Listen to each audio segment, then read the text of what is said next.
perfect. So this week's tip of the week, all I was going to do is have a discussion because I know Ian will chime in anyway, is about home technology. Oh, I don't know anything about that. Now, it's actually funny that this week's tip of the week is going to be home technology, and in the first hour, the internet went down, which means all of my technology was useless. Exactly. And that's what really worries about me, about the Worries about me. connected. I worries about me. Yep. That's what worries me about the connected home. You know, if you just use Alexa or Google I'm not to so worried order about your your lights home. on, you're off, turn your TV on or off, or do whatever, well, once that goes down, I'm it's more not so concerned with cool. the entire power grid Yeah, well, you know, being I live in the controlled by Sunshine the State internet. where solar electricity is illegal. Solar power is illegal. Home automation, so it lets you control your security and so on. And actually, I like the doorbell.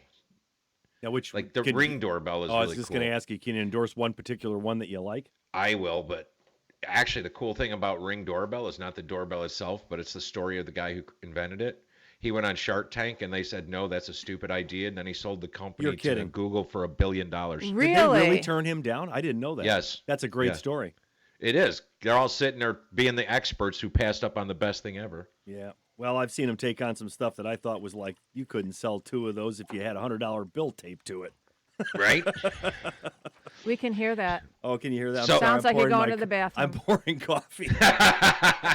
I'm not in the Oh, I bathroom. just took me. I took my phone and my headset into the bathroom with me. No, that's the coffee. I promise. So thermostats, the Nest Thermostat, which I believe is now owned by Google, also, which that's not surprising. I'm not.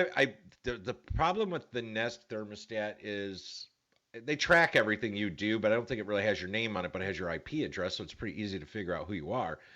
The cool thing though is that annually Google puts out all the statistics from everybody that has the Nest thermostat, and it shows how people actually use. Their setback is only 4 or 5 degrees. Nobody's going crazy with them.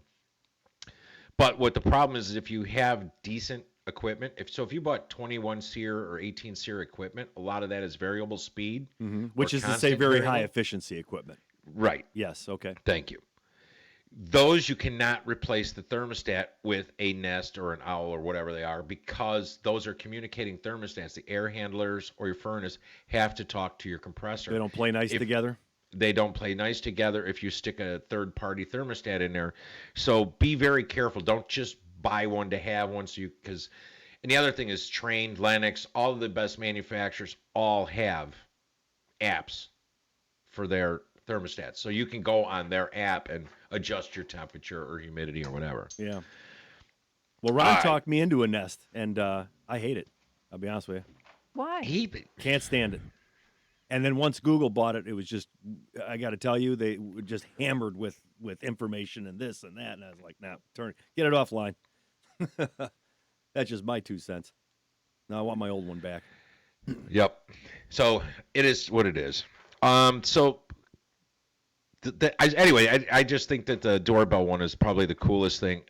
Just because, actually, a guy I work with, he has 2 small boys, and they actually figured out if they go out front and press the doorbell, they can talk to Daddy on his cell phone.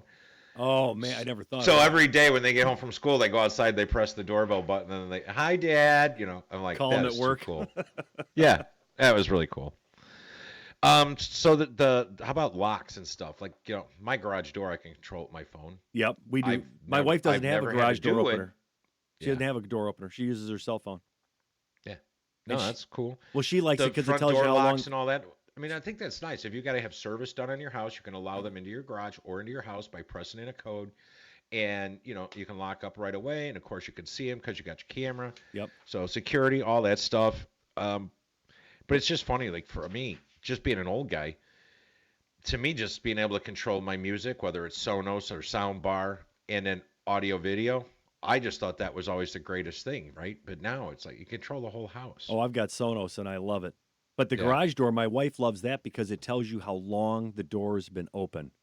Yes. And that's she likes that interval thing. It's like, okay, somebody, the dog walker's been there for 15 minutes, or they they close it. So she likes it. She didn't have a door opener in her car. She just uses her cell phone.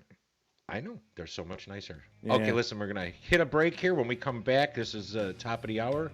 We'll have more to talk about. So give us a call on the Mr. Floor helpline, 877-711-5611. You have a chance to win your choice of Mr. Floor cleaning products, non-toxic, environmentally friendly. You can learn more at MrFloor.com.